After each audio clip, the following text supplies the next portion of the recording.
Hey everyone, welcome back. In this video, I'm going to show you how to diagnose P1696 Immobilizer Key Mismatched fault code.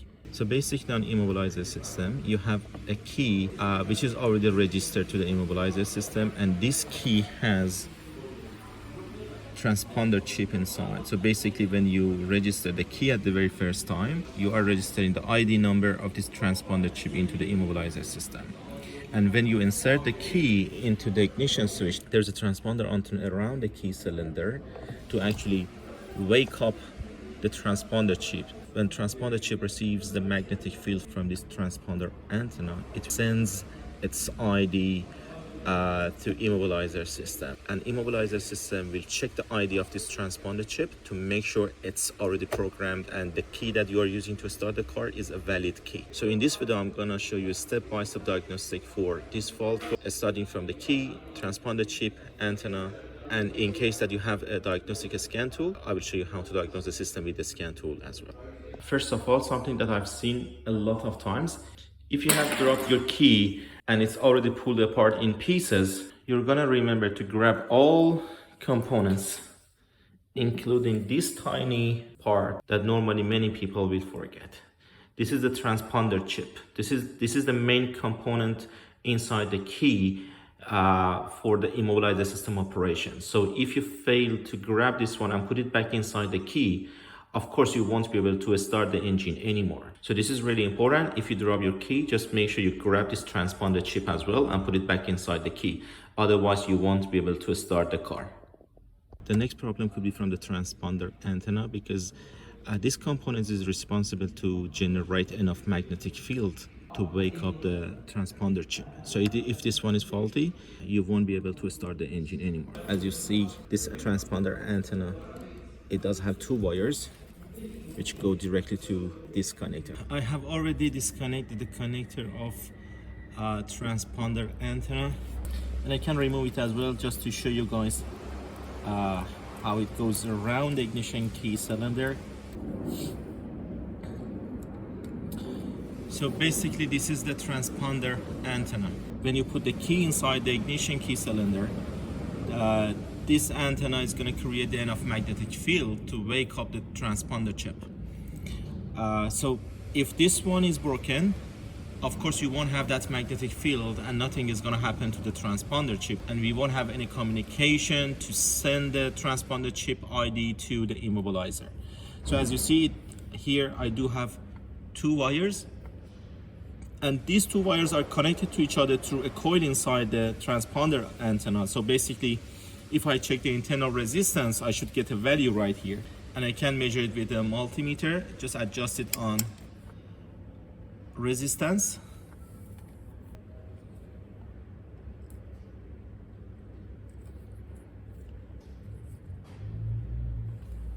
So this is what I'm measuring right now, 8.9 ohms. This is the resistance for transponder antenna, and if the antenna is faulty, normally you will get something really high or really low.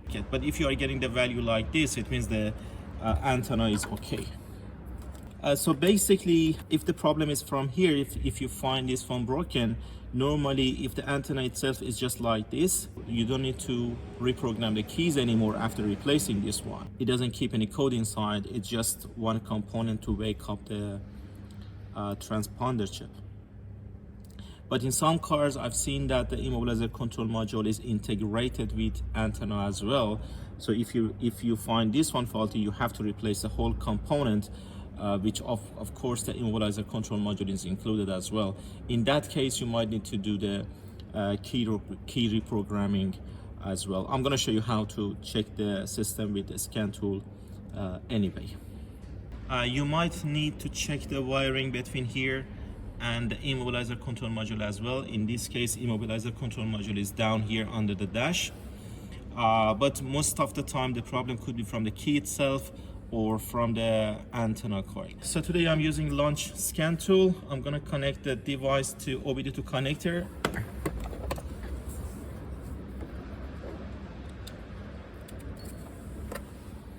So device is already connected. I'm gonna just put it up here.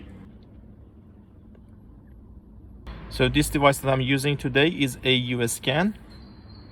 Launch AU scan. Let's go for diagnostic.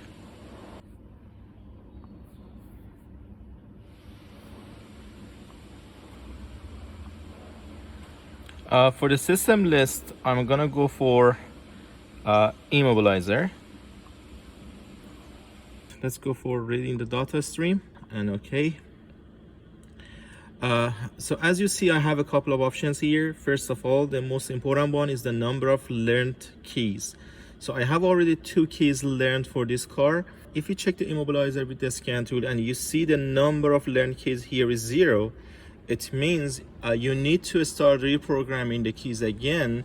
If you replace the immobilizer control module or ECM control unit, you need to reprogram the keys. But if everything happened all of a sudden, you park the car in the park space and tomorrow morning you can't start the car anymore, you may have lost the codes inside the immobilizer control module, and that's why this one might show 0 in your case. So if you're connected your scan tool and you see the number of learned keys here is 0, for sure you have to start reprogramming the keys.